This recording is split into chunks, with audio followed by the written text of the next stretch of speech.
आदरणीय सभापति जी,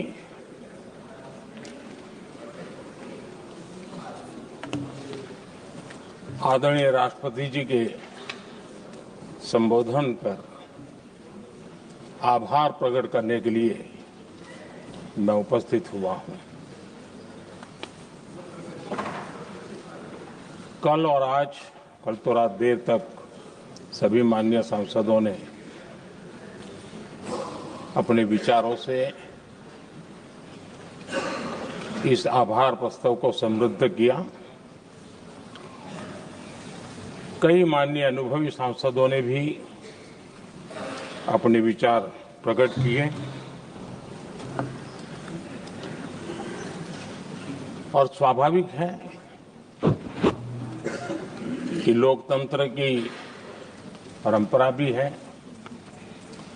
जहां आवश्यकता था वहां प्रशंसा हुई, जहां परेशानी थी वहां कुछ नकारात्मक बातें भी हुई, लेकिन ये बहुत स्वाभाविक है। अतः कि मेरे लिए बहुत बड़ा सौभाग्य है कि देश की जनता ने मुझे 14वीं बार इस जगह पर बैठ करके राष्ट्रपति जी के उद्बोधन को आभार व्यक्त करने के लिए अवसर दिया है। और इसलिए मैं आज जनता जनार्दन का भी बड़े आदर के साथ आभार व्यक्त करना चाहता हूं। और सदन में चर्चा में जिन जिन लोगों ने हिस्सा लिया, चर्चा को समृद्ध किया, उन सब का भी मैं आभार व्यक्त करता हूं। आदरणीय सभापति जी, हम 2025 में हैं। एक प्रकार से 21वीं सदी का 25% हिस्सा बीत चुका है।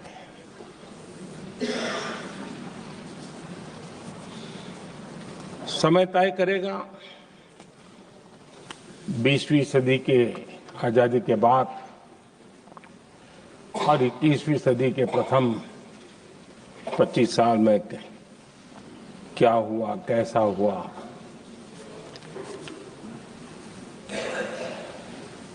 लेकिन इस राष्ट्रपति जी के संबोधन में अगर हम बारीकी इसको अध्ययन करेंगे तो ये साफ नजर आता है कि उन्होंने देश के सामने भविष्य के 25 वर्ष और विकसित भारत के लिए एक नया विश्वास जगाने वाली बात,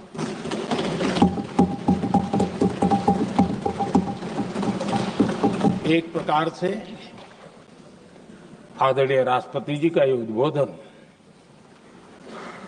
विकसित भारत के संकल्प को मजबूती देने वाला है, नया विश्वास पैदा करने वाला है और जन सामान्य को प्रेरित करने वाला है।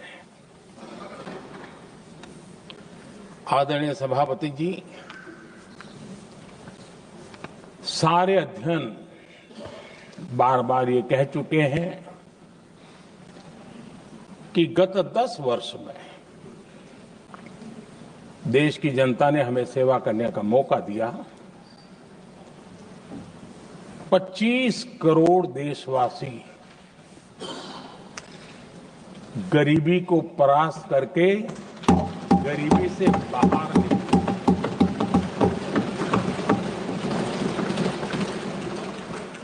आदरणीय सभापति जी, 5 दशक तक गरीबी हटाओ के नारे सुने हो और अब 25 करोड़ गरीब गरीबी को परास्त करके बाहर निकले, ऐसे ही नहीं,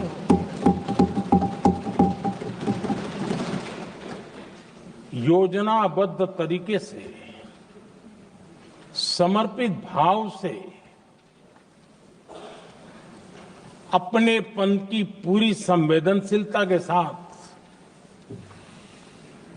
जब गरीबों के लिए जीवन खपाते हैं ना, तब ये होता है।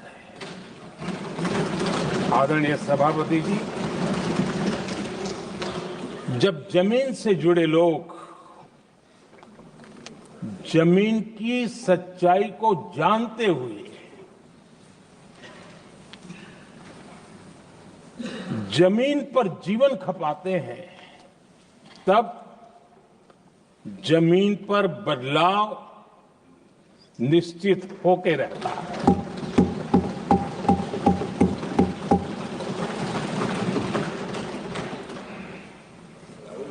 आदरणीय सभापति जी, हमने गरीब को झूठे नारे नहीं, हमने सच्चा विकास दिया।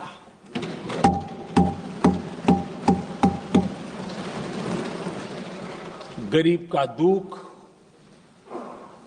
सामान्य मानवी की तकलीफ, मिडिल क्लास के सपने ऐसे ही नहीं समझे जाते हैं। आदरणीय सभापति जी, इसके लिए एक जज्बा चाहिए।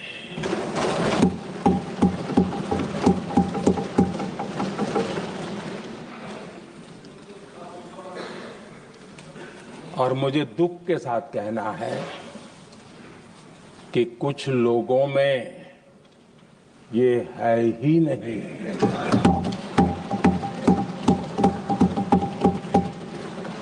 आदरणीय सभापति जी, बारिश के दिनों में कच्ची छत, फुसकी, प्लास्टिक की चादर वाली छत,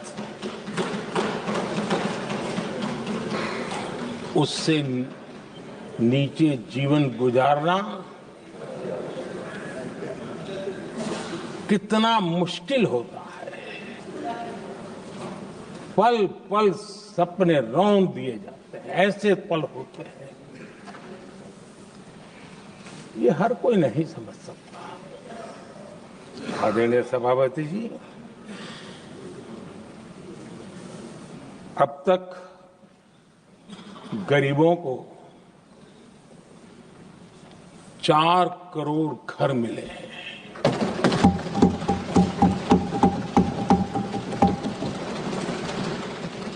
जिसने उस जिंदगी को जिया है ना, उसे समझ होती है कि पक्की छत वाला घर मिलने का मतलब क्या होगा। आदरणीय सभापति जी, एक महिला जब खुले में शौच जाने के लिए मजबूर हो जाती है, वो या तो सूर्योदय के पहले या सूर्यास्त के बाद, कठिनाइयों के झेलने के बाद इस छोटा सा अपना नित्य कर्म करने के लिए निकल सकती है। तब उसे क्या तकलीफ होती थी, ऐसे लोग समझ नहीं सकते। आदरणीय सभापति जी, हमने 12 करोड़ से ज्यादा शौचालय बनाकर बहनों बेटियों की मुश्किलें दूर की।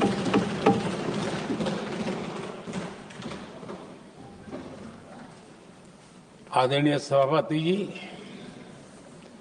आजकल मीडिया में ज्यादा ही चर्चा हो रही है, सोशल मीडिया में और अधिक हो रही है। कुछ नेताओं का फोकस घरों में जकूजी पर, स्टाइलिश शावर्स पर, लेकिन हमारा फोकस तो हर घर जल पहुंचाने पर है।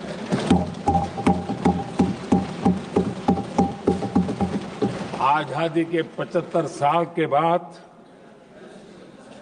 देश में 75% करीब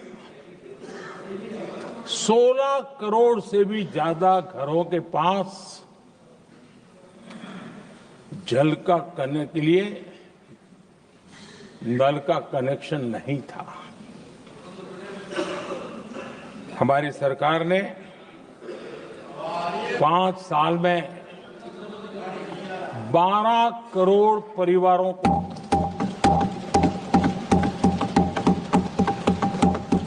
घरों में नल से जल देने का काम किया है और काम तेजी से आगे भी बढ़ रहा है।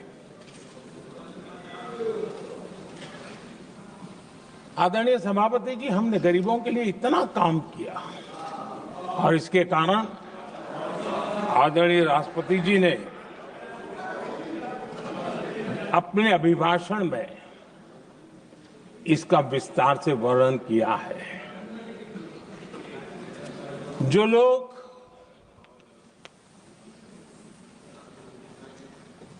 गरीबों की झोंपड़ियों में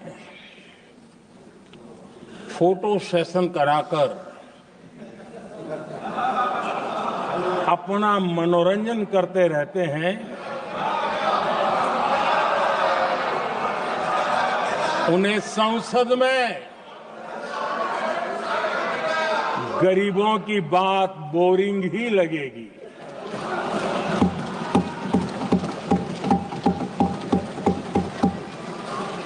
आदरणीय सभापति जी, मैं उनका गुस्सा समझ सकता हूं।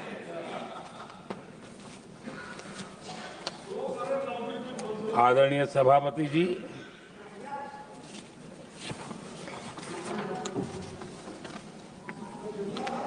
समस्या की पहचान करना एक बात है, लेकिन अगर जिम्मेवारी है तो समस्या की पहचान कर करके छूट नहीं सकते। उसके समाधान के लिए समर्पित भाव से प्रयास करना होता है। हमने देखा है और पिछले 10 साल के हमारे काम को देखा होगा और राष्ट्रपति जी के अभिभाषण में भी देखा होगा। हमारा प्रयास समस्या की समाधान का रहता है और हम समर्पित भाव से प्रयास करते हैं। आदरणीय सभापति जी, हमारे देश में एक प्रधानमंत्री हुआ करते थे।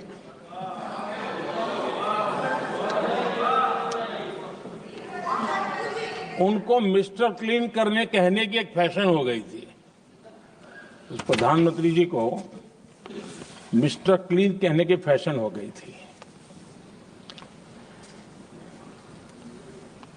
उन्होंने एक समस्या को पहचाना था और उन्होंने कहा था कि दिल्ली से 1 रुपया निकलता है तो गांव में 15 पैसा पहुंचता है।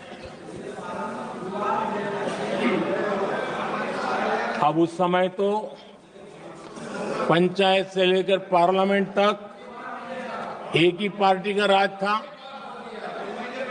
पंचायत से पार्लियामेंट तक एक ही पार्टी का राज था और उस समय उन्होंने सार्वजनिक रूप से कहा था कि 1 रुपया निकलता है 15 पैसा पहुंचता है।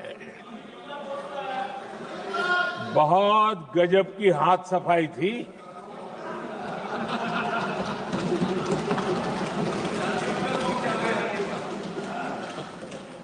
पंद्रह पैसा किसके पास जाता था, ये देश का सामान्य मानवी भी आसानी से समझ सकता है।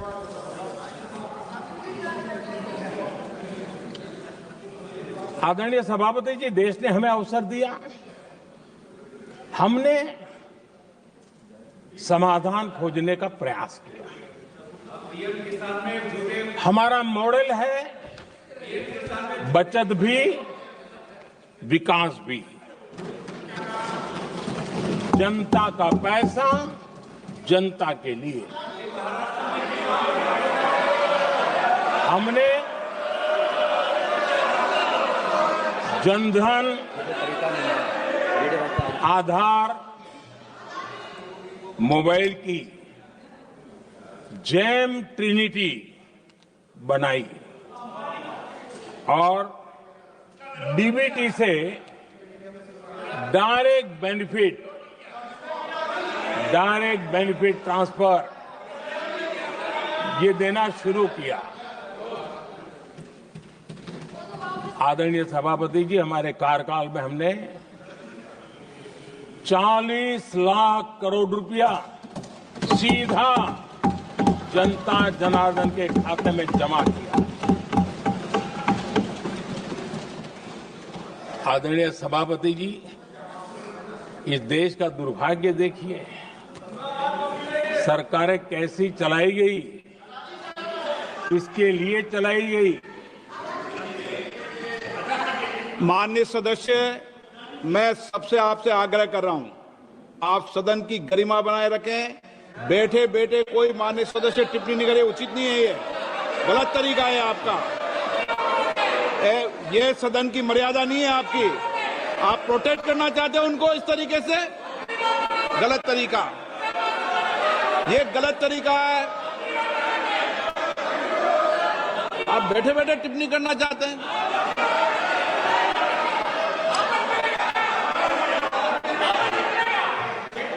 आदरणीय सभापति जी,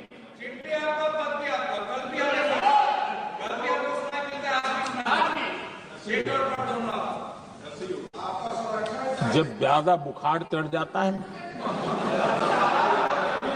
तब लोग कुछ भी बोलते हैं, लेकिन इसके साथ साथ ज्यादा हताशा निराशा फैल जाती है तब भी बहुत कुछ बोलते हैं। आदरणीय सभापति जी, जिनका जन्म नहीं हुआ था, जो भारत की इस धरती पर अवतरित नहीं हुए थे, ऐसे 10 करोड़ फर्जी लोग सरकारी खजाने से अलग अलग योजनाओं का फायदा ले रहे थे। आदरणीय सभापति जी, सही को अन्याय न हो इसलिए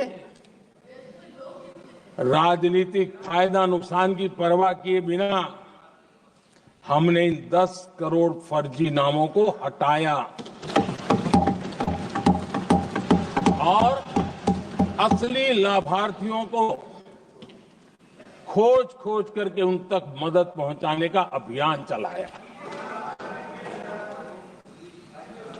आदरणीय सभापति जी, ये 10 करोड़ फर्जी लोग जब हटे और भिन्न भिन्न योजनाओं का हिसाब लगाएं तो करीब करीब 3 लाख करोड़ रुपया गलत हाथों से जाने से बच गए।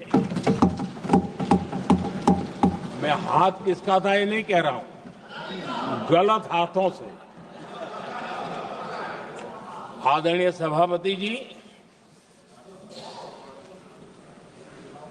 हमने सरकारी खरीद में भी टेक्नोलॉजी का भरपूर उपयोग किया, ट्रांसपेरेंसी लाए और जेम पोर्टल, जो आज राज्य सरकारें भी उसका उपयोग कर रही है, जेम पोर्टल से जो खरीदी हुई उससे आमतौर पर जो खरीदी होती है उससे कम पैसों में खरीदी हुई और सरकार के 1,15,000 करोड़ रुपए की बचत हुई।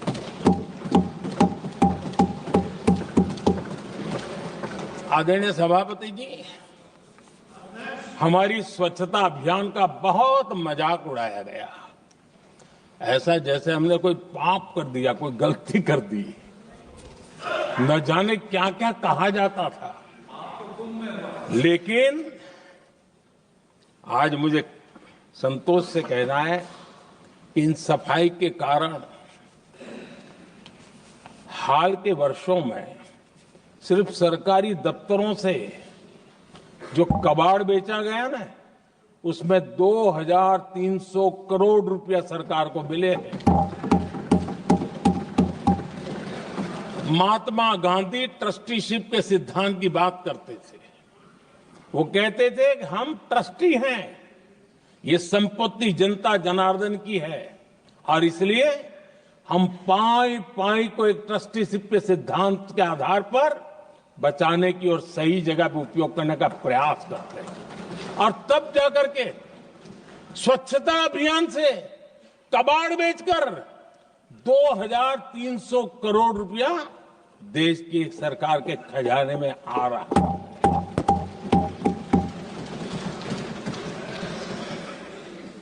आदरणीय सभापति जी, हमने एक महत्वपूर्ण निर्णय लिया इथेनॉल ब्लेंडिंग का। हम जानते हैं हम एनर्जी इंडिपेंडेंट नहीं है, हमें बाहर से लाना पड़ता है। जब इथेनॉल ब्लेंडिंग किया और हमारे पेट्रोल डीजल की आय कम हुई, उस एक निर्णय से 1 लाख करोड़ रुपए का फर्क पड़ा है। और ये पैसे करीब करीब 1 लाख करोड़ रुपया किसानों की जेब में गया है। आदरणीय सभापति जी, मैं बचत की तो बात कर रहा हूं, लेकिन पहले अखबारों की हेडलाइन हुआ करती थी, इतने लाख के घोटाले, इतने लाख के घोटाले, इतने लाख के घोटाले। 10 साल हो गए, ये घोटाले न कर करके, घोटाले न होने से भी देश के लाखों करोड़ रुपए बचे हैं जो जनता जनार्दन की सेवा में लगे हैं। आदरणीय सभापति जी, हमने ये जो अलग अलग कदम उठाए, उससे लाखों करोड़ रुपए की बचत हुई, लेकिन उन पैसों का उपयोग हमने शीश महल बनाने के लिए नहीं किया।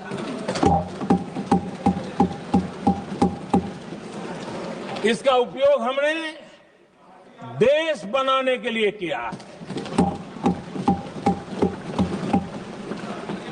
इंफ्रास्ट्रक्चर का बजट 10 साल पहले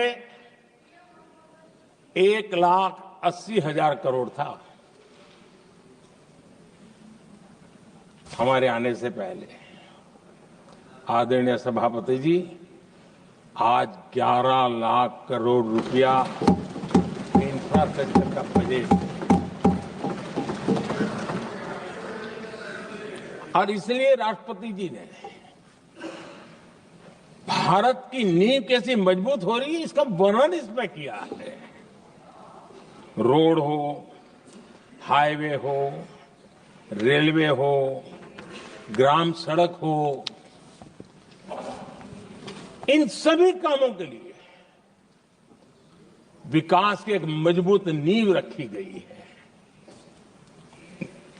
आदरणीय सभापति जी, सरकारी खजाने में बचत हुई वो तो एक बात है, और वो करना भी चाहिए, जैसा मैंने ट्रस्टीशिप की बात कही। लेकिन हमने इस बात पर भी ध्यान रखा है कि जन सामान्य के उनको भी बचत का लाभ मिलना चाहिए। योजनाएं ऐसी हो ताकि जनता को भी बचत हो। और आपने देखा होगा, आयुष्मान भारत योजना बीमारी के कारण सामान्य मानवी को जो खर्च होता था, अब तक जिन लोगों ने इसका बेनिफिट लिया है, उसी के हिसाब से मैं कहता हूं कि करीब करीब देशवासियों का आयुष्मान योजना का बेनिफिट लेने के कारण जो खर्चा उनको अपने जेब से करना पड़ता, वैसे 1,20,000 करोड़ रुपया जनता जनार्दन के बचे हैं।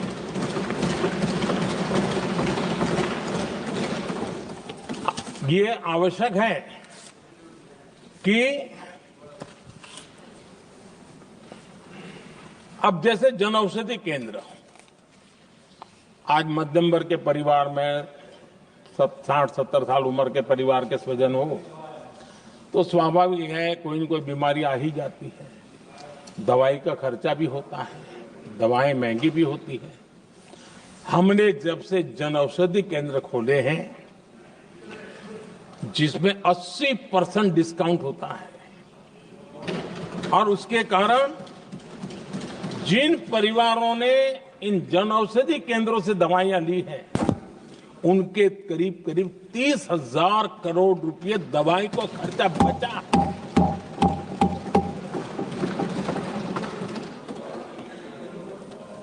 आदरणीय अध्यक्ष जी, यूनिसेफ का भी अनुमान है, उनका कहना है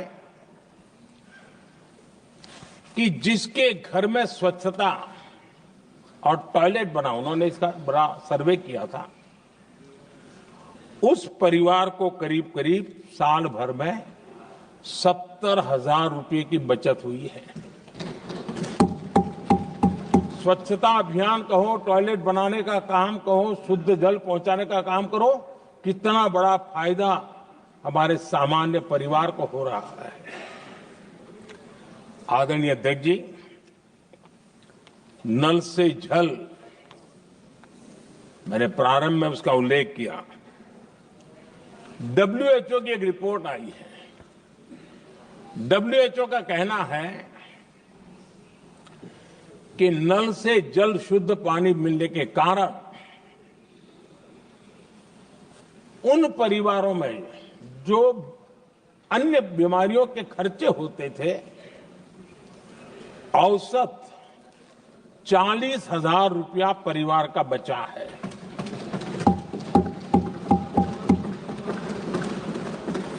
मैं ज्यादा गिन नहीं रहा हूं, लेकिन ऐसी अनेक योजना है जिन योजनाओं ने सामान्य मानवीय के खर्च में बचत की है। आदरणीय सभापति जी, करोड़ों देशवासियों को मुफ्त अनाज, उसके भी उस परिवार के हजारों रुपये बचते हैं। PM सूर्यघर मुफ्त बिजली योजना, जहां जहां ये योजना लागू हुई, इन परिवारों को औसतन साल भर के 25 से 30,000 रुपये बिजली की बचत हो, पैसों में बचत हो रही है, खर्च में बचत हो रही है। और अगर ज्यादा बिजली है तो बेच करके कमाई कर रहा है वो अलग, यानी सामान्य मानवीय की बचत भी। हमने LED बल्ब का एक अभियान चलाया था। आपको मालूम है कि हमारे आने से पहले LED बल्ब 400 रुपये में बिकते थे। हमने इतना अभियान चलाया, उसकी कीमत 40 रुपया हो गई। और LED बल्ब के कारण बिजली की भी बचत हुई और उजाला भी ज्यादा मिला, और उसमें देशवासियों के करीब 20,000 करोड़ रुपए बचे हैं। आदरणीय सभापति जी, जिन किसानों ने सॉइल हेल्थ कार्ड का वैज्ञानिक तरीके से उपयोग किया है, उनको बहुत फायदा हुआ है, और ऐसे किसानों को प्रति एकड़ 30,000 रुपए की बचत हुई है। आदरणीय अध्यक्ष जी, बीते 10 साल में इनकम टैक्स को कम करके भी हमने मिडिल क्लास की बचत को बढ़ाने का काम किया है। आदरणीय अध्यक्ष जी, 2014 के पहले ऐसे बम गोले फेंके गए, बंदूक की ऐसी गोलियां चलाई गई कि देशवासियों का जीवन छलनी कर दिया गया था।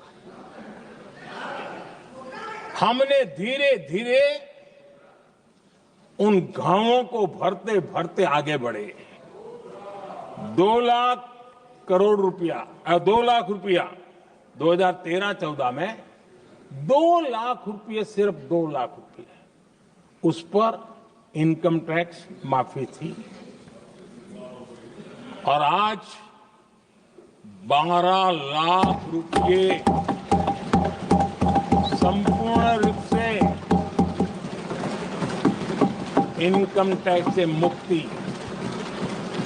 और हमने बीच के कालखंड में भी 14 में भी, 17 में भी, 19 में भी, 23 में भी हम लगातार ये करते आए, घाव भरते गए।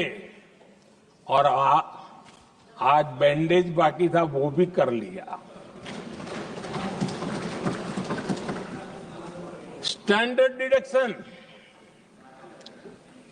उसके अगर 75,000 जोड़ दें तो 1 अप्रैल के बाद देश में जो सैलरीड क्लास हैं उनके 13.25 लाख रुपए तक कोई इनकम टैक्स नहीं देना पड़ेगा।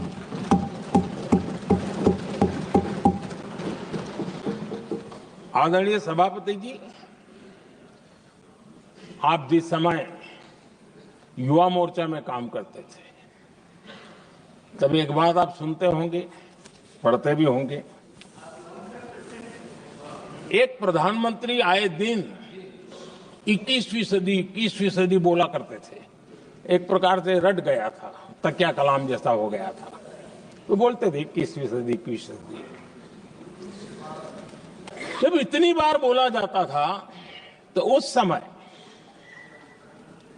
टाइम्स ऑफ इंडिया में आर.के. लक्ष्मण ने एक बड़ा शानदार कार्टून बनाया था। वो कार्टून बड़ा इंटरेस्टिंग था। उस कार्टून में एक हवाई जहाज है, एक पायलट है। अब उन्होंने पायलट क्यों पसंद किया वो तो मुझे मालूम नहीं। कुछ पैसेंजर बैठे थे और हवाई जहाज एक ठेले पे रखा हुआ था और मजदूर ठेले को धक्का मार रहे थे और 21वीं सदी लिखा हुआ था। वो कार्टून उस समय तो मजाक लग रहा था, लेकिन आगे चल करके वो सच सिद्ध हो गया। आदरणीय अध्यक्ष जी,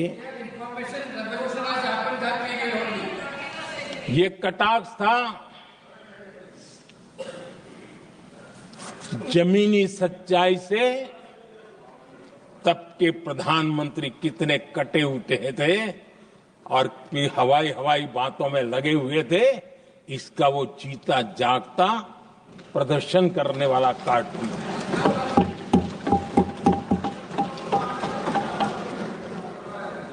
आदरणीय अध्यक्ष जी, जिन्होंने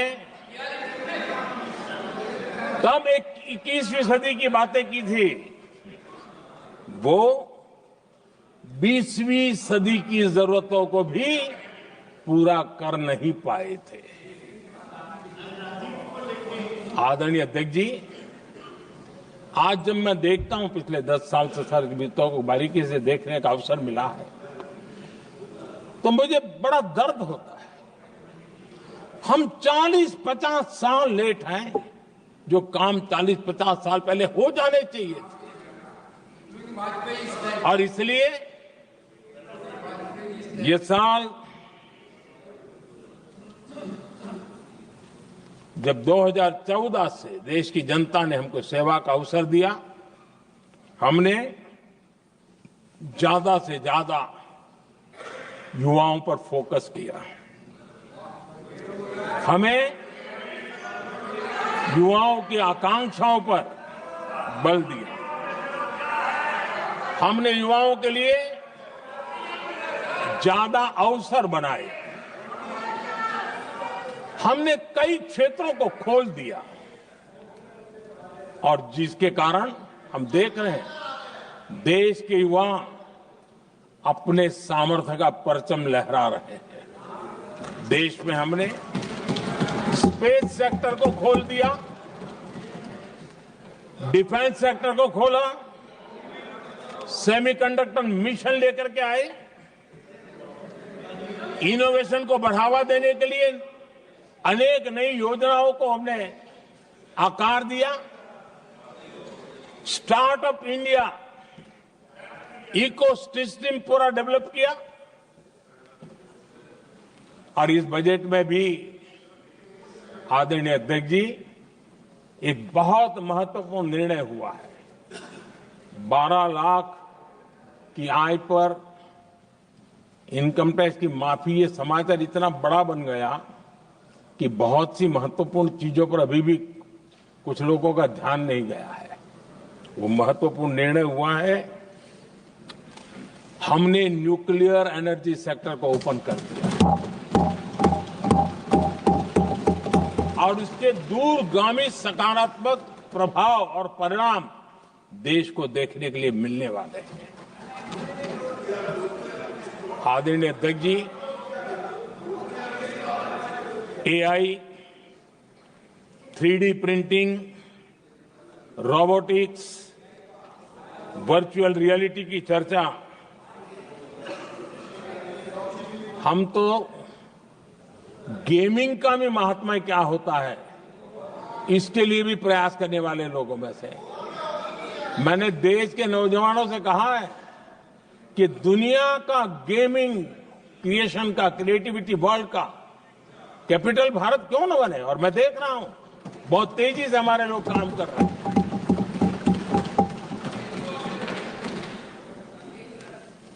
कुछ लोगों को अब जब एआई की बात होती है, कुछ लोगों को अब ये शब्द फैशन में है तो बोला जाता है, लेकिन मेरे लिए सिंगल एआई नहीं है, डबल एआई। भारत की डबल ताकत है। एक एआई आर्टिफिशियल इंटेलिजेंस, दूसरा एआई एस्पिरेशनल इंडिया।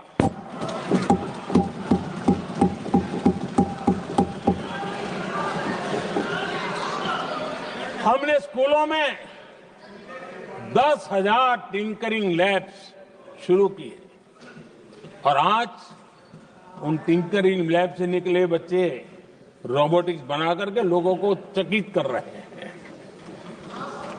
और इस बजट में 50,000 नए टिंकरिंग लैब्स उसका प्रावधान किया गया। भारत वो देश है जिसके इंडिया एआई मिशन को लेकर के पूरी दुनिया बहुत आशावादी है और विश्व के एआई प्लेटफॉर्म में भारत की मौजूदगी एक महत्वपूर्ण स्थान प्राप्त कर चुकी है। आदरणीय अध्यक्ष जी, इस साल बजट में हमने डीप टेक के डोमेन को में इन्वेस्टमेंट की बात की है और डीप टेक मैं समझता हूं हमारे लिए तेज गति से आगे बढ़ने के लिए और 21वीं सदी पूरी तरह टेक्नोलॉजी ड्रिवन सेंचुरी है। ऐसे में हमारे लिए आवश्यक है कि भारत डीप टेक के क्षेत्र में बहुत तेजी से आगे बढ़े। आदरणीय अध्यक्ष जी, हम लगातार युवा भविष्य को ध्यान में रखते हुए काम कर रहे हैं, लेकिन कुछ दल हैं जो लगातार युवाओं के साथ धोखा कर रहे हैं, उन्हें धोखा दे रहे हैं। ये दल चुनाव के दरमियान ये भत्ता देंगे, वो भत्ता देंगे, वादा तो करते हैं लेकिन पूरा नहीं करते हैं। ये दल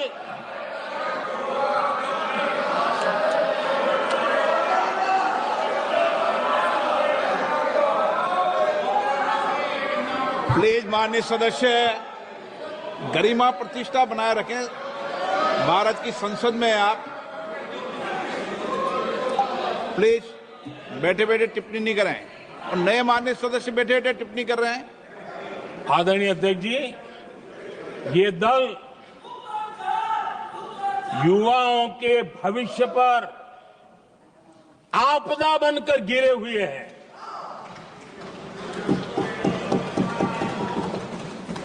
आदरणीय अध्यक्ष जी, हम कैसे काम करते हैं ये हरियाणा में अभी अभी देश ने देखा है।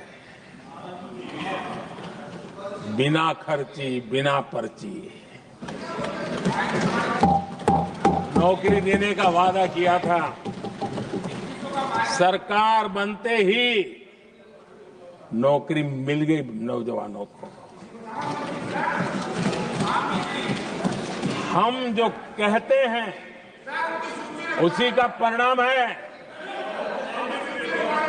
आदरणीय अध्यक्ष जी, हरियाणा में तीसरी बार भव्य विजय और हरियाणा में के इतिहास में तीसरी बार विजय, ये अपने आप में ऐतिहासिक घटना है। आदरणीय अध्यक्ष जी, महाराष्ट्र में भी ऐतिहासिक परिणाम, जनता जनार्दन के आशीर्वाद। महाराष्ट्र के इतिहास में सत्ता पक्ष के पास इतनी सीटें पहली बार, ये जनता जनार्दन के आशीर्वाद से हम करके आए हैं।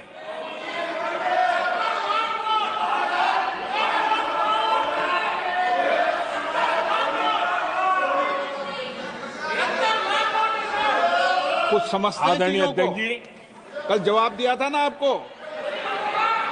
चलिए। आदरणीय राष्ट्रपति जी ने अपने अभिभाषण में हमारे संविधान के 75 वर्ष होने पर भी विस्तार से चर्चा की है। आदरणीय अध्यक्ष जी, संविधान में जो धाराएं हैं उसके साथ साथ संविधान का एक स्पिरिट भी है, और संविधान को मजबूती देने के लिए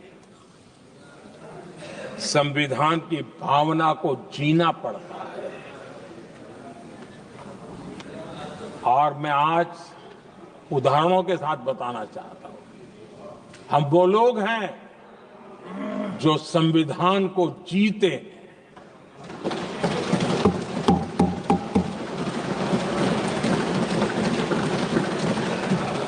आदरणीय अध्यक्ष महोदय, हमारे यहां ये बात सही है, परंपरा है कि राष्ट्रपति जी जब उद्बोधन करते हैं तो उस सरकार के उस साल के कार्यकाल का ब्यौरा देते हैं।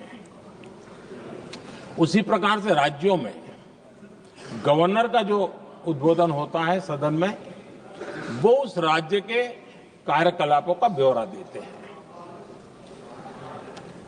संविधान और लोकतंत्र का स्पिरिट क्या होता है? जब गुजरात के 50 वर्ष हुए, गोल्डन जुबली ईयर मना रहे थे, और सद्भाग्य से मुझे उस समय मुख्यमंत्री के रूप में सेवारत था मैं, तो हमने एक महत्वपूर्ण निर्णय किया।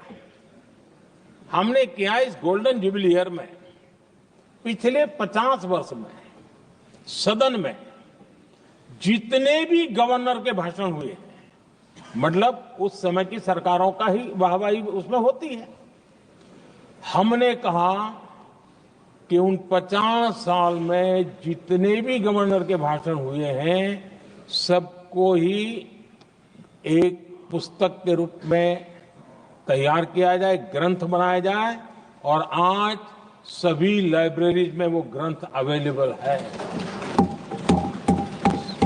मैं तो बीजेपी वाला था, गुजरात में तो ज्यादातर कांग्रेस की सरकारें रही थी, उन सरकारों के गवर्नर के भाषण थे, लेकिन उसको भी प्रसिद्ध कराने का काम भाजपा से बना एक मुख्यमंत्री कर रहा था। क्यों? हम संविधान को जीना जानते हैं, हम संविधान को समर्पित हैं, हम संविधान के स्पिरिट को समझते हैं। आदरणीय अध्यक्ष जी, आप जानते हैं 2014 में जब हम आए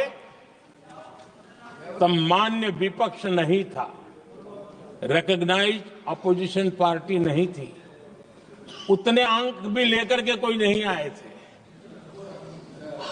भारत के अनेक कानून ऐसे थे कि हमें पूरी स्वतंत्रता थी उस कानून के हिसाब से काम करने की। अनेक कमेटियां ऐसी थी जिसमें लिखा था लीडर्स ऑफ अपोजिशन उसमें आएंगे, लेकिन अपोजिशन था ही नहीं, रिकॉग्नाइज्ड अपोजिशन नहीं था। ये हमारा संविधान जीने का स्वभाव था, ये हमारा संविधान का स्पिरिट था, ये हमारी लोकतंत्र की मर्यादाओं का पालन करने का इरादा था। हमने तय किया कि भले मान्य विपक्ष नहीं होगा, रिकॉग्नाइज्ड अपोजिशन नहीं होगा, लेकिन जो सबसे बड़े दल का सब नेता है उसको मीटिंगों में बुलाएंगे।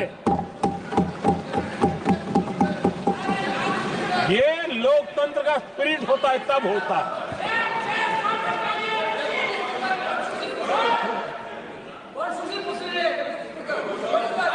चुनाव आयोग की कमेटियां, आदरणीय अध्यक्ष जी, पहले तो प्रधानमंत्री फाइल करके निकालते थे। ये हम हैं जिसने अपोजिशन के लीडर को भी उस कमेटी में बिठाया है।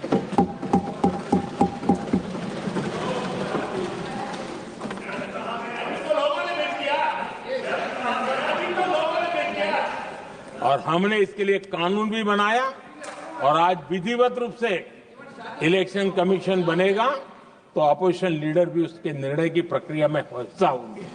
ये काम हम करते हैं और ये मैंने पहले ही कहा, हम इसलिए करते हैं कि हम संविधान को जीते हैं। आदरणीय अध्यक्ष जी, दिल्ली में आपको कई स्थान ऐसे मिलेंगे जहां कुछ परिवारों ने अपने म्यूजियम बना करके रखे हुए हैं।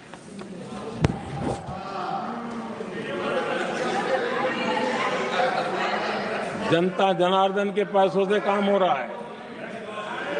लोकतंत्र का स्पिरिट क्या होता है, संविधान को जीना किसको कहते हैं।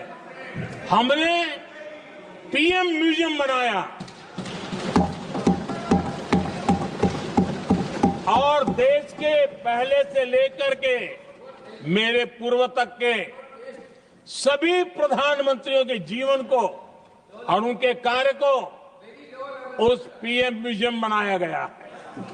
और मैं तो चाहूंगा कि पीएम म्यूजियम में जो जो महापुरुष हैं उनके परिवारजनों ने समय निकाल करके उस म्यूजियम को देखना चाहिए और उसमें कुछ जोड़ने के लगता है तो सरकार का ध्यान आकर्षित करना चाहिए ताकि वो म्यूजियम समृद्ध हो और देश के बालकों को प्रेरणा।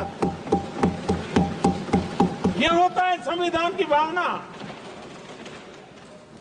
अपने लिए तो सब करते हैं, खुद के लिए जीने वालों की जमात बहुत छोटी नहीं है। संविधान के लिए जीने वाले यहां बैठे हैं।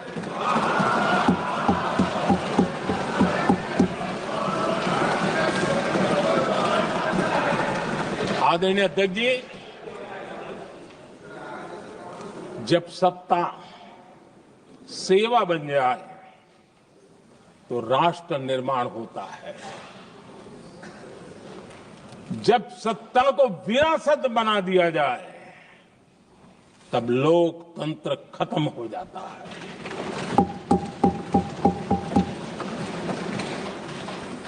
आदरणीय अध्यक्ष जी, हम संविधान की भावना को लेकर के चलते हैं। हम जहर की राजनीति नहीं करते हैं।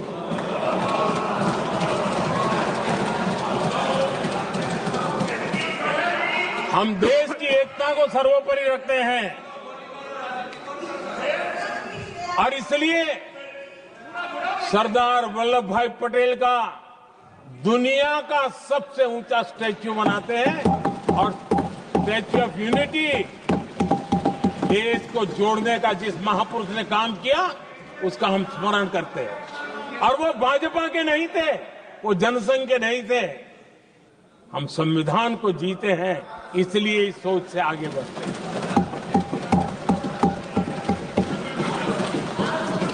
आदरणीय अध्यक्ष जी, ये देश का दुर्भाग्य है कि आजकल कुछ लोग अर्बन नक्सल की भाषा खुलेआम बोल रहे हैं।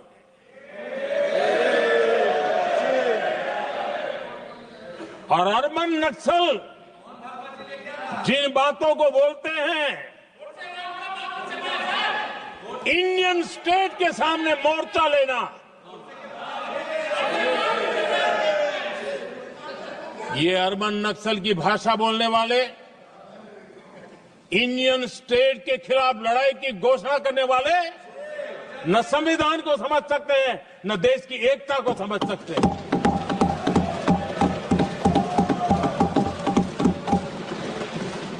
आदरणीय अध्यक्ष जी, 7 दशक तक जम्मू एंड कश्मीर और लद्दाख उसे संविधान के अधिकारों से वंचित रखा गया।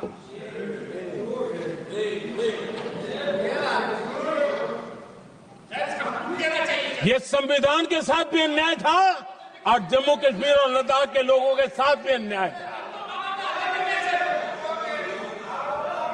हमने आर्टिकल 370 की दीवार गिरा दी। अब जम्मू कश्मीर और लद्दाख के उन राज्यों को, देशवासियों को जो अधिकार हैं, वो अधिकार उनको मिल रहे हैं। और संविधान का महात्म्य हम जानते हैं, संविधान की भावना को जीते हैं, इसलिए ऐसे मजबूत निर्णय भी हम करते हैं। आदरणीय अध्यक्ष जी, हमारा संविधान हमें भेदभाव करने का अधिकार नहीं देता है। जो लोग संविधान को जेब में लेकर के जीते हैं, उनको पता नहीं है कि आपने मुस्लिम महिलाओं को कैसी मुसीबतों में जीने के लिए मजबूर कर दिया था। हमने ट्रिपल तलाक का खात्मा कर करके संविधान की भावना के अनुरूप मुस्लिम बेटियों को हक देने का काम किया है, समानता का अधिकार दिया है।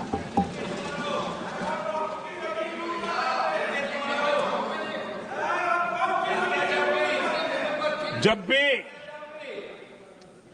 देश में एनडीए की सरकार रही है, हमने एक लंबे विजन के साथ काम किया है। पता नहीं देश को बांटने के लिए किस किस प्रकार की भाषाओं का प्रयोग किया जा रहा है। हताशा, निराशा पता नहीं उनको कहां तक ले जाएगी, लेकिन हमारी सोच कैसी है, एनडीए के साथी मिलकर के किस दिशा में सोचते हैं। हमारे लिए जो पीछे है, जो आखिरी है, और महात्मा गांधी जी ने जो कहा था, उसकी तरफ हमारा ध्यान ज्यादा है। और उसी का परिणाम है कि अगर हम मंत्रालयों की रचना करते हैं, तो भी मंत्रालय कौन सा बनाते हैं? पूर्वोत्तर के लिए अलग मंत्रालय बनाते हैं।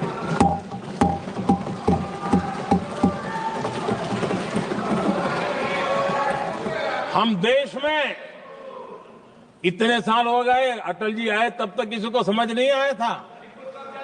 भाषण तो देते रहते हैं, आदिवासियों के लिए अलग मंत्रालय एनडीए ने बनाया। आदरणीय अध्यक्ष जी, हमारे दक्षिण के राज्य समुद्री तट से जुड़े हैं। हमारे पूर्व के कई राज्य समुद्री तट से जुड़े हैं। वहां के समाज में फिशरीज का काम और फिशरमैन की संख्या बहुत बड़ी तादाद में है। उनका भी ख्याल रखना चाहिए। और जमीन के भीतर के छोटे पानी के जो इलाके रहते हैं वहां भी फिशरमैन के रूप में काम करने वाले समाज के आखिरी तबके के लोग हैं। ये हमारी सरकार है जिन्हें फिशरीज के लिए अलग मंत्रालय बनाया।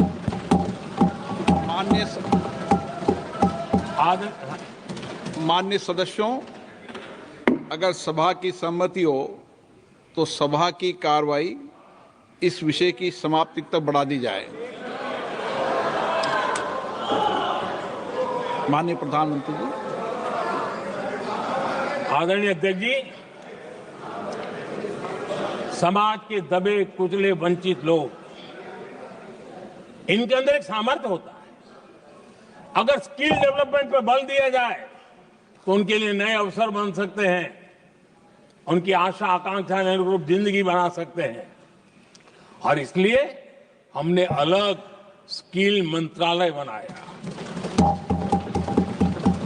आदरणीय अध्यक्ष जी, देश में लोकतंत्र का पहला धर्म होता है कि हम सत्ता को सामान्य से सामान्य नागरिक तक उसका अवसर मिले। और इस बात को ध्यान में रखते हुए भारत के कोऑपरेटिव सेक्टर को और समृद्ध बनाने के लिए और तंदुरुस्त बनाने के लिए देश के करोड़ों लोगों को जोड़ने का उसमें अवसर है। अनेक क्षेत्रों में कोऑपरेटिव मूवमेंट को बढ़ाया जा सकता है और उसको ध्यान में रखते हुए हमने अलग कोऑपरेटिव मंत्रालय बनाया। विजन क्या होता है ये यहां पता चलता है। आदरणीय अध्यक्ष जी, जाति की बातें करना कुछ लोगों के लिए फैशन बन गई है। पिछले 30 साल से सदन में आने वाले ओबीसी समाज के सांसद दलों के भेदभाव से ऊपर उठ करके एक होकर के 30-35 साल से मांग कर रहे थे कि ओबीसी कमीशन को संवैधानिक दर्जा दिया जाए।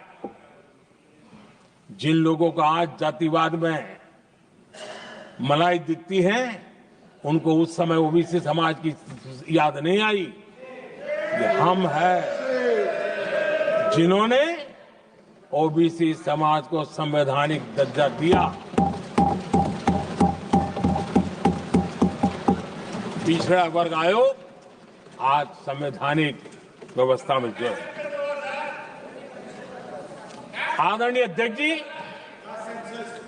हर सेक्टर में एससी, एसटी, ओबीसी को ज्यादा से ज्यादा अवसर मिले, उस दिशा में हमने बहुत मजबूती के साथ काम किया है। मैं आज इस सदन के माध्यम से देशवासियों को उनके सामने एक अहम सवाल रखना चाहता हूं। और अध्यक्ष महोदय, जरूर देशवासी मेरे इस सवाल पर चिंतन भी करेंगे और चौराहे पर चर्चा भी करेंगे। कोई मुझे बताएं, क्या एक ही समय में संसद में एससी वर्ग के एक ही परिवार के 3 सांसद कभी हुए हैं क्या? एससी वर्ग के एक ही परिवार के 3 सांसद कभी भी हुए क्या?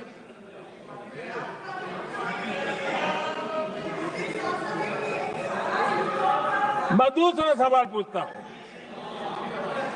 कोई मुझे बताए कि एक ही कालखंड में एक ही समय में संसद में एसटी वर्ग के एक ही परिवार के 3 एमपी हुए हैं क्या?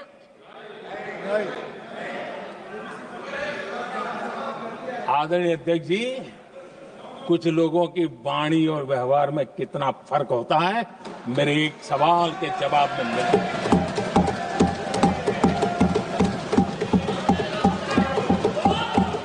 जमीन आसमान का अंतर होता है, रात दिन का अंतर होता है।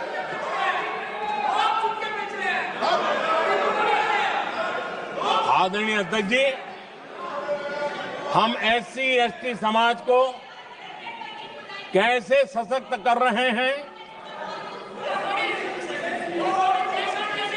आदरणीय अध्यक्ष जी, समाज में तनाव पैदा किए बिना एकता की भावना को बरकरार रखते हुए समाज के वंचितों का कल्याण कैसे किया जाता है, इसका मैं एक उदाहरण देता हूं।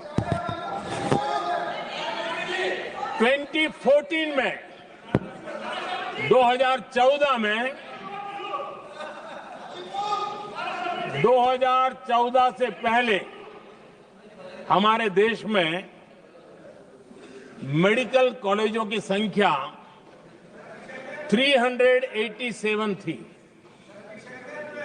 2014 के पहले मेडिकल कॉलेज की संख्या 387 थी।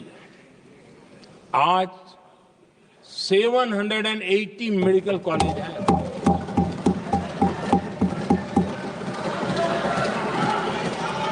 अब मेडिकल कॉलेज बड़े हैं तो सीटें भी बड़ी हैं।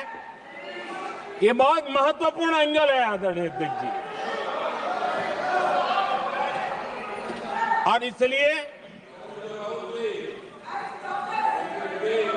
कॉलेजें बड़ी हैं, सीटें भी बड़ी हैं।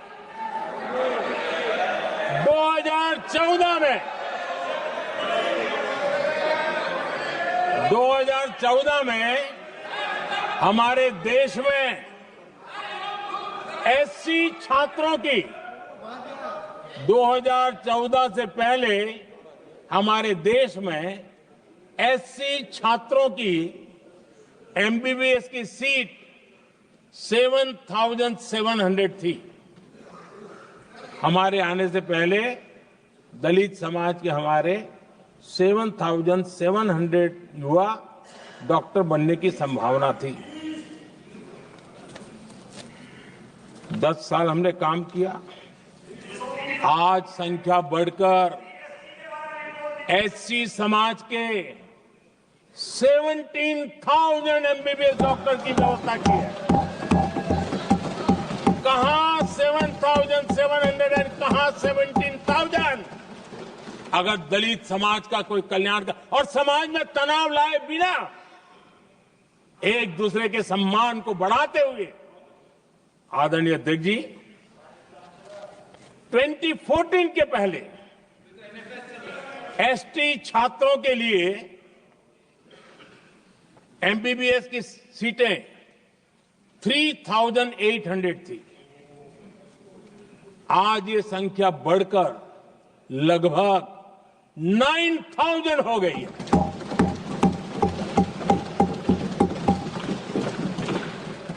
(2014) के पहले OBC के छात्रों के लिए MBBS में 14,000 से भी कम, 14,000 से भी कम सीटें थी। आज इनकी संख्या लगभग 32,000 हो गई है। OBC समाज के 32,000 MBBS डॉक्टर बनेंगे। आदरणीय अध्यक्ष महोदय, पिछले 10 साल में हर सप्ताह एक नई यूनिवर्सिटी बनी है। हर दिन एक नई ITI बनी है। हर 2 दिन में एक नया कॉलेज खुला है। सोचिए, SC, ST, OBC हमारे युवा युवतियों के लिए कितनी वृद्धि हुई है, इसका आप अंदाज लगा सकते हैं।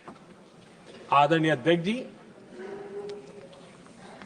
हम हर योजना के पीछे लगे हैं 100% सिचुएशन, 100% उसको लागू करें। उसके जो भी लाभार्थी हैं वो उसमें छूट न जाए, उस दिशा में हम काम कर रहे हैं। पहले ताकि हम चाहते हैं कि जिसका हक है उसको मिलना चाहिए। अगर योजना है, उसका हक है, तो उस तक पहुंचना चाहिए। 1 रुपया और 15 पैसा वाला खेल नहीं चल सकता। लेकिन कुछ लोगों ने क्या किया, मॉडल ही ऐसा बनाया कि कुछ ही लोगों को दो, औरों को तड़पाओ और तुष्टीकरण की राजनीति करो। देश विकसित भारत बनाने के लिए तुष्टीकरण से मुक्ति पानी होगी। हमने रास्ता चुना है संतुष्टीकरण, तुष्टीकरण नहीं, संतुष्टीकरण। और उस रास्ते पर हम चले हैं। हर समाज, हर वर्ग के लोगों को बिना भेदभाव के जो उसके हक का है वो उसको मिलना चाहिए। ये है संतुष्टीकरण। और मेरे हिसाब से जब मैं 100% सैचुरेशन की बात करता हूं तो उसका मतलब होता है एक असल में सामाजिक न्याय है, ये असल में सेकुलरिज्म है और असल में ये संविधान का सम्मान है। आदरणीय अध्यक्ष जी, संविधान की भावना है सबको बेहतर स्वास्थ्य मिले, और आज कैंसर डे भी है। देश भर में और दुनिया भर में आज हेल्थ को लेकर के काफी चर्चा भी हो रही है। लेकिन कुछ लोग हैं जो गरीब को, बुजुर्गों को आरोग्य की सेवाएं देने मिले उसमें अड़ंगे डाल रहे हैं, और वो भी अपने राजनीतिक स्वार्थ के कारण। आज आयुष्मान से देश के 30,000 अस्पताल जुड़े हैं और अच्छे स्पेशलाइज्ड प्राइवेट अस्पताल जुड़े हैं जहां आयुष्मान कार्ड वाले को मुफ्त इलाज मिलता है। लेकिन कुछ राजनीतिक दलों ने अपने संकुचित मानस के कारण, कुनीतियों के कारण गरीबों के लिए इन अस्पतालों के दरवाजे बंद करके रखे हुए हैं, और इसका नुकसान कैंसर के मरीजों को उठाना पड़ा है। पिछले दिनों पब्लिक हेल्थ जर्नल लैंसेट की स्टडी आई है।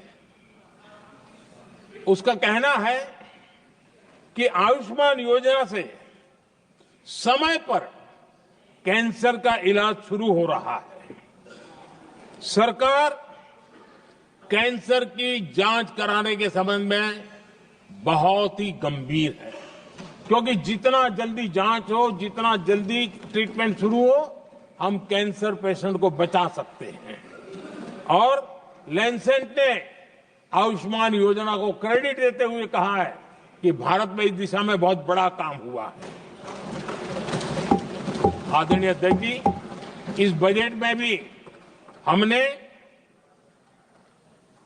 कैंसर की दवाइयों को सस्ते करने की दिशा में बहुत बड़ा महत्वपूर्ण कदम उठाया।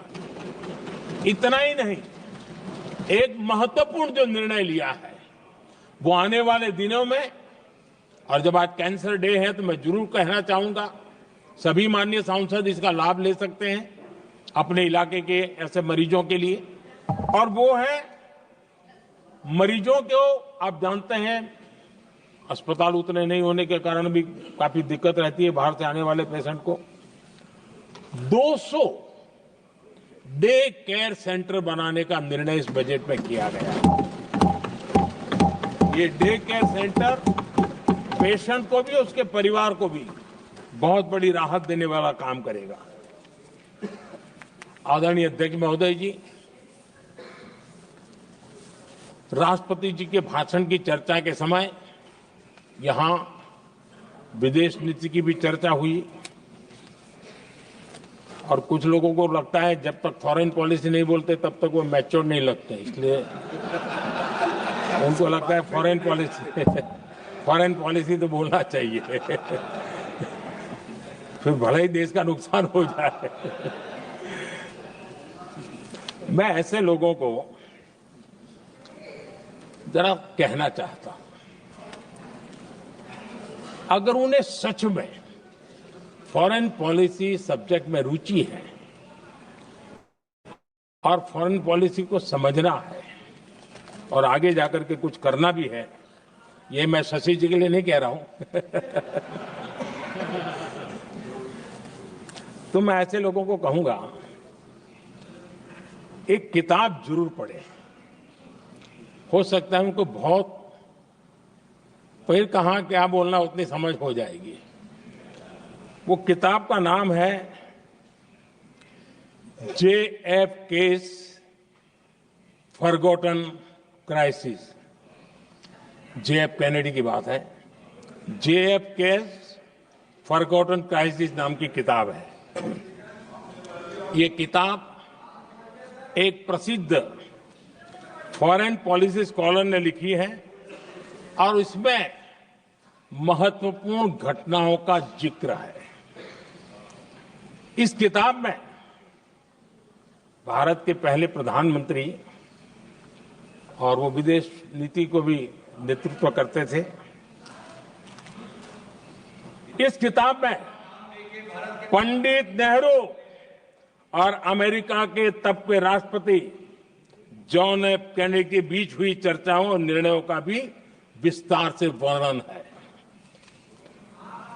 जब देश ढेर सारी चुनौतियों का सामना कर रहा था, तब विदेश नीति के नाम पर क्या खेल हो रहा था, उस किताब के माध्यम से अब सामने आ रहा है। और इसलिए मैं कहूंगा कि जरा ये किताब पढ़िए। आदरणीय अध्यक्ष जी, गोरा है, गोरा है, गोरा है, अब मत बोलो।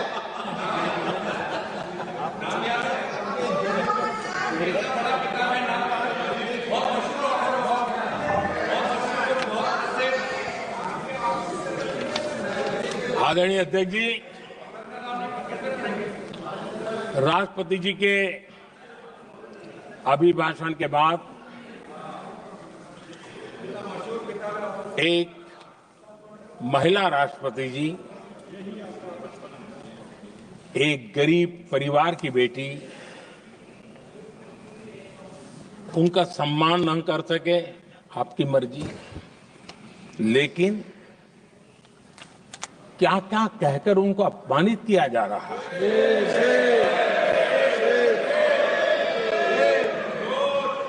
मैं राजनीतिक हताशा निराशा समझ सकता हूं, लेकिन एक राष्ट्रपति के खिलाफ क्या कारण है, क्या कारण है?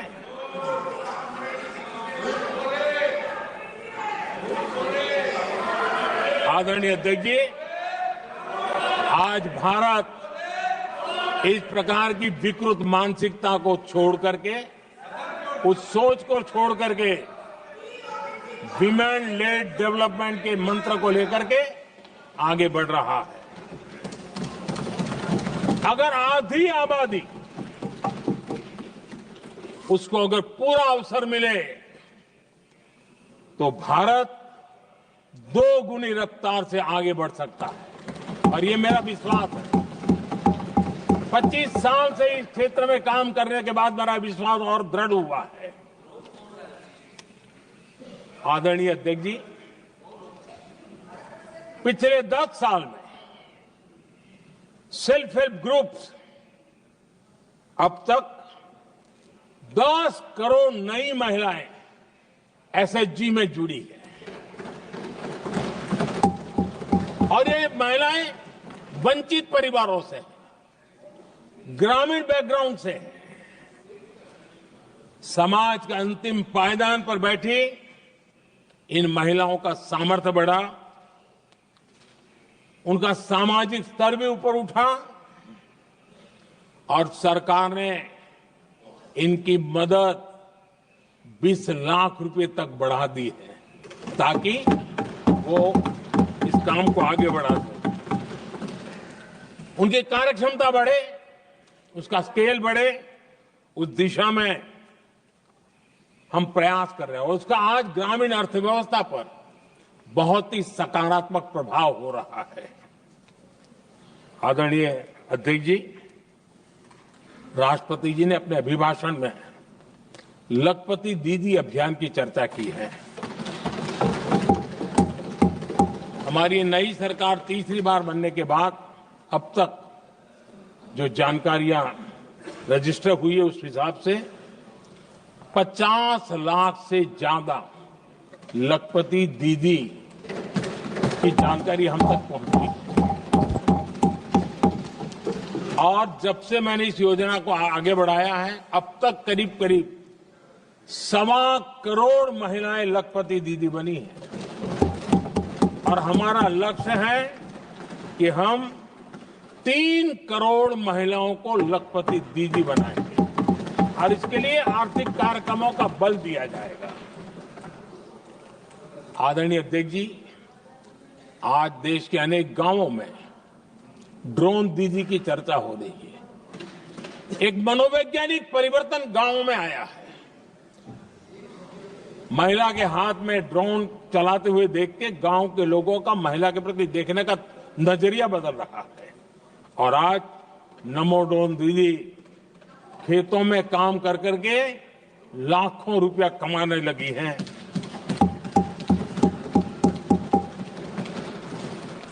मुद्रा योजना भी नारी शक्ति के लिए उसके सशक्तिकरण की बहुत बड़ी भूमिका अदा कर रहा है। करोड़ों महिलाएं पहली बार मुद्रा योजना लेकर के उद्योग के अंदर अपने कदम रखे हैं और उद्योगपति की भूमिका में आई है। आदरणीय अध्यक्ष जी, 4 करोड़ परिवारों को जो घर दिए उसमें से करीब करीब 75% मकान ऐसे हैं जिसके मालिकाना हक महिलाओं को मिला है। आदरणीय अध्यक्ष जी, ये बदलाव 21वीं सदी के सशक्त भारत की नींव रख रहा है। आदरणीय अध्यक्ष जी, विकसित भारत का लक्ष्य ग्रामीण अर्थव्यवस्था उसको सशक्त बिना किए बिना हम विकसित भारत का निर्माण नहीं कर सकते और इसलिए रूरल इकोनॉमी के हर क्षेत्र को हमने स्पर्श करने का प्रयास किया है और हम जानते हैं रूरल इकोनॉमी में खेती किसानी का बहुत महत्व रहता है। विकसित भारत के 4 स्तंभों में हमारा किसान एक मजबूत स्तंभ है। बीते दशक में खेती के बजट में 10 गुना वृद्धि की गई है, 10 टाइम। 2014 के बाद की बात मैं बताता हूं और ये बहुत बड़ा जंप है। आदरणीय अध्यक्ष जी, आज जो लोग यहां किसान की बातें करते हैं, 2014 से पहले यूरिया मांगने पर लाठी पड़ती थी, रात रात कतारों में खड़ा रहना पड़ता था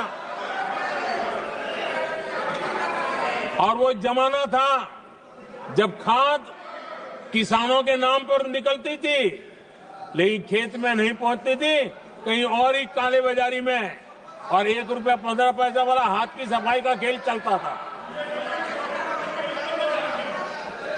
आज किसान को पर्याप्त खाद मिल रही है। कोविड का महासंकट आया, सारी सप्लाई चेन डिस्टर्ब हो गई, दुनिया में अनाप शनाप दाम बढ़ गए और परिणाम ये हुआ कि क्योंकि हम यूरिया पर डिपेंडेंट हैं, हमें बाहर से लाना पड़ता है। आज भारत सरकार को जो बोरा यूरिया का 3000 रुपए में पड़ता है, सरकार ने वो झेला और किसान को 300 से भी कम कीमत पर दिया है, 300 रुपये से कम। किसान को ज्यादा से ज्यादा फायदा हो, इसके लिए लगातार हम काम कर रहे हैं।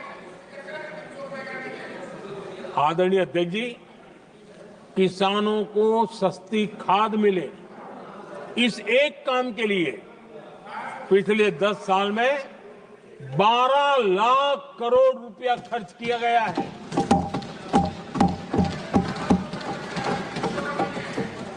पीएम किसान सम्मान निधि, उसे करीब 3.5 लाख करोड़ रुपए डायरेक्ट किसान के खाते में पहुंचे हैं। हमने रिकॉर्ड एमएसपी भी बढ़ाया और पहले की तुलना में बीते दशक में 3 गुना अधिक हमने खरीदी की है।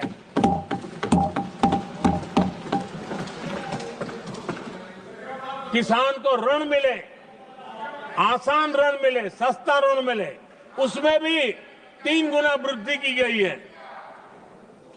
पहले प्राकृतिक आपदा में किसान को अपने हाल पर छोड़ दिया जाता था।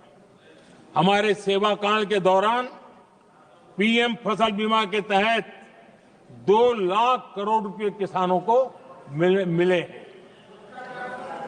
आदरणीय अध्यक्ष महोदय, सिंचाई के लिए बीते दशक में अभूतपूर्व कदम उठा गए हैं और जो लोग संविधान की बातें करते हैं उनको ज्यादा ज्ञान नहीं है, ये भी दुर्भाग्य है। बहुत कम लोगों को मालूम होगा कि हमारे देश में डॉक्टर बाबा साहब आम्बेडकर ने पानी की योजनाओं को लेकर इतना उनका विजन क्लियर था, इतना व्यापक था और इतना समावेशी था, जो आज भी हम लोगों को प्रेरणा देता है।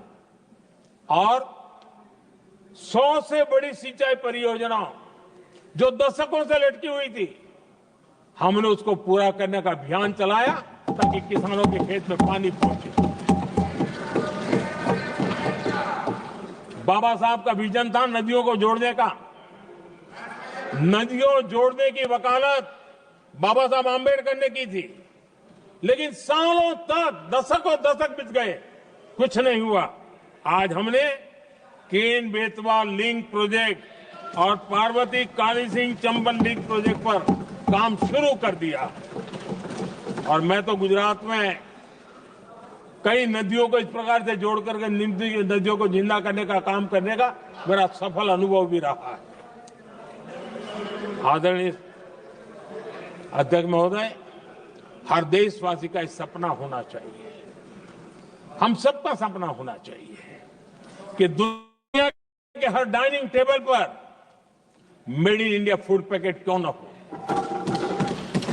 आज मुझे खुशी होती है जब भारत की चाय, इसके साथ साथ अब हमारी कॉफी भी दुनिया में अपनी महक फैला रही है, बाजारों में धूम मचा रही है। इवन हमारा टर्मरिक कोविड के बाद सबसे ज्यादा मांग बढ़ी है।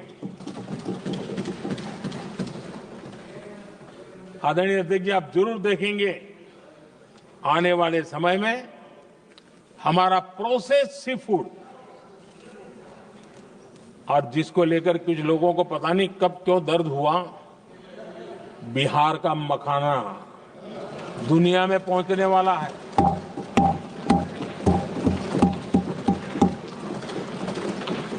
हमारा मोटा अनाज यानी श्री अन्न, ये भी दुनिया के बाजारों में भारत की शान बढ़ाएगा।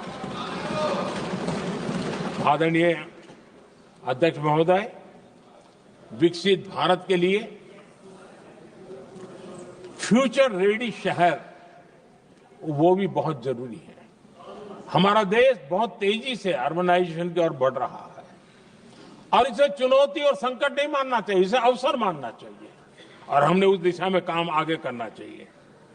इंफ्रास्ट्रक्चर का विस्तार अवसरों का प्रसार होता है। जहां कनेक्टिविटी बढ़ती है वहां संभावनाएं भी बढ़ती हैं। दिल्ली यूपी को जोड़ने वाली पहली नमो रेल उसका लोकार्पण था और मुझे भी उसमें यात्रा करने का अवसर मिला। ऐसी कनेक्टिविटी, ऐसा इंफ्रास्ट्रक्चर भारत के सभी प्रमुख शहरों को पहुंचे, ये हमारी आने वाले दिनों की जरूरत है और हमारी दिशा है।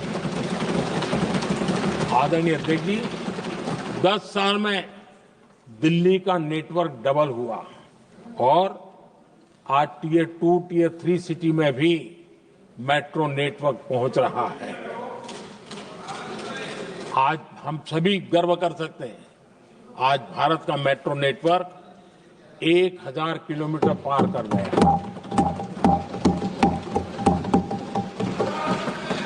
और इतना ही नहीं, वर्तमान में 1000 किलोमीटर और उस पर भी काम चल रहा है। यानी हम कितना तेजी से आगे बढ़ रहे हैं।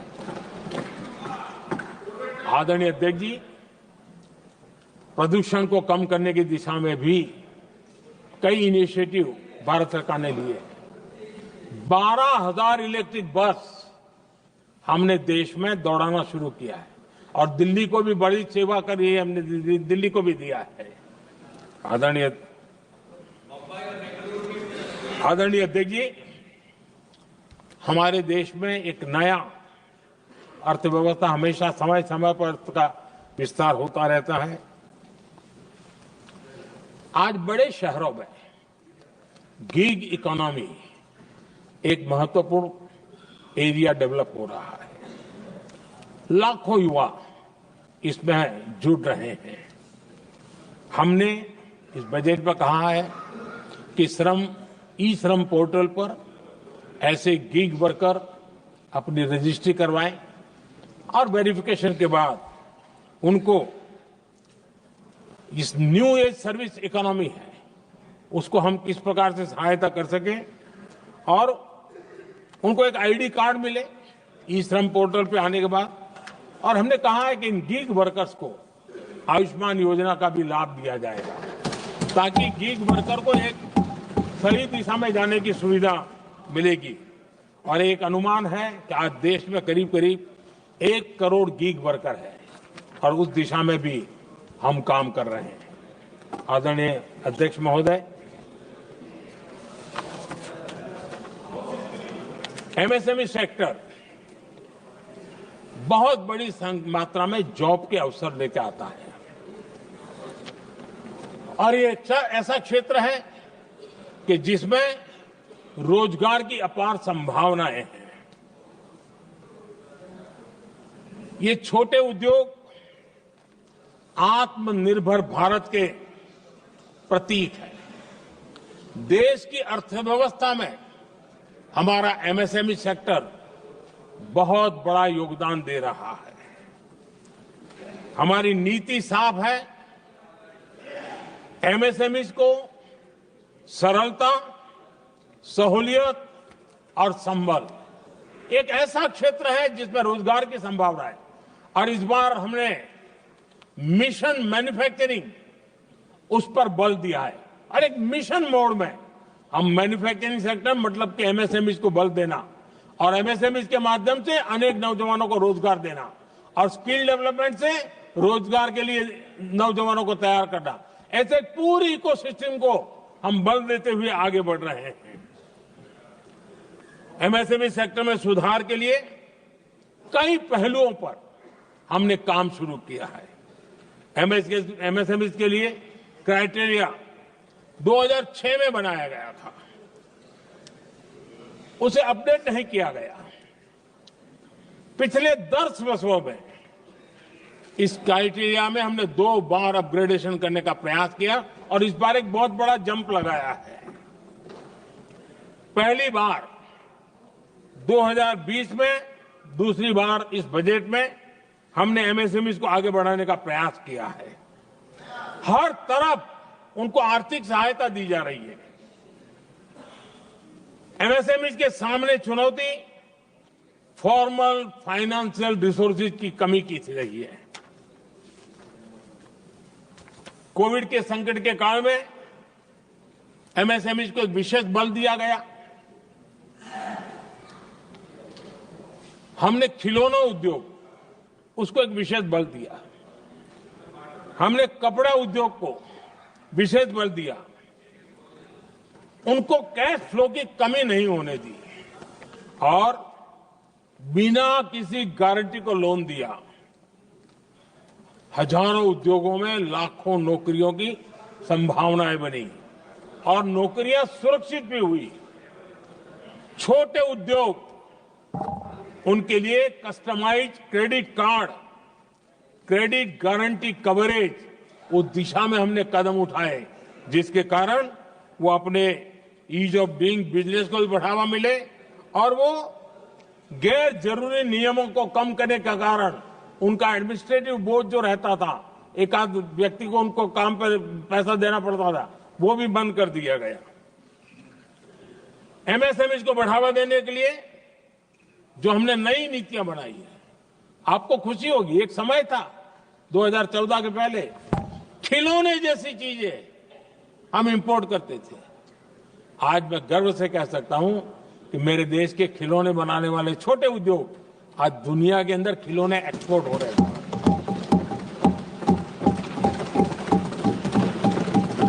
और आयात में बहुत बड़ी गिरावट आई है। निर्यात में करीब 239% वृद्धि हुई है। एमएसएमई के जरिए संचालित ऐसे कई सेक्टर्स हैं जो दुनिया भर में अपनी पहचान बना रहे हैं। मेड इन इंडिया कपड़े, इलेक्ट्रॉनिक्स, इलेक्ट्रिकल गुड्स के सामान आज दूसरे देशों के जीवन का हिस्सा बन रहा है। आदरणीय अध्यक्ष जी, विकसित भारत के सपने को पूरा करने के लिए देश आगे बढ़ रहा है और बड़े आत्मविश्वास के साथ आगे बढ़ रहा है। विकसित भारत का सपना ये कोई सरकारी सपना नहीं होता है, वो 140 करोड़ देशवासियों का सपना है और इस सपने को हम सब ने जितनी ऊर्जा दे सकते हैं देने का प्रयास करना है। और दुनिया में उदाहरण है, 20-25 साल के कालखंड में दुनिया के कई देश विकसित बनकर के दिखाया है। तो भारत के पास तो सामर्थ्य अपार है। हमारे पास डेमोग्राफी है, डेमोक्रेसी है, डिमांड है, हम क्यों नहीं कर सकते? इस विश्वास के साथ हमें आगे बढ़ना है और हम भी 2047 जब देश आजाद होगा, तब आजादी के 100 साल होंगे जब, तब हम विकसित भारत बन के रहेंगे। ये सपने लेकर के चलना चाहिए। और आदरणीय अध्यक्ष जी, मैं विश्वास से कहता हूं हमें और बड़े लक्ष्य पार करने और हम करके रहेंगे। और माननीय अध्यक्ष जी, ये तो अभी हमारी तीसरी ही टर्म है।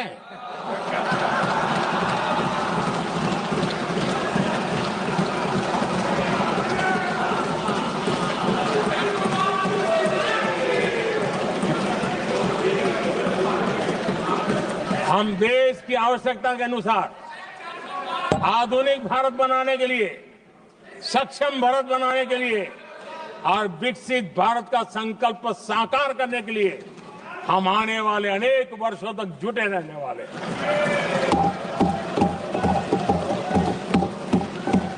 आदरणीय अध्यक्ष जी, मैं सभी दलों से आग्रह करता हूं,